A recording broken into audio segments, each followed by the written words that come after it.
मोहतरम अपनी अपनी दुकानों को बंद करके मुल्क के साथ शामिल हो जाएं और कश्मीरियों के साथ हज़ारे जी।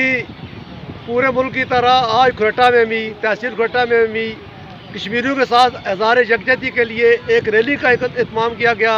रैली की क़यादत असिस्टेंट कमिश्नर तहसील खुरटा मुदस्सर राजा फ़ारूक और खुरटा प्रेस क्लब के सदर अज़म मलिक कर रहे थे। रैली में तमाम प्राइवेट स्कूल एसोसिएशन के तलबा और असातिज़ा कराम ने शिरकत की। रैली ने बाज़ार का चक्कर कटाट कर बाईपास रोड पर एक जलसे की शक्ल इख्तियार कर गया। जलसे से मुकर्रीन ने खिताब करते हुए कश्मीर की आज़ादी के लिए अपने अज़म का इज़हार किया और मकबूजा कश्मीर के अवाम की जदोजहद आज़ादी में अपने शाना बशाना चलने का भी ऐलान किया। गुलाम महमूद जलाल, कैमरामैन मज़हर नाजी के साथ के न्यूज़ खुरटा आज़ाद कश्मीर।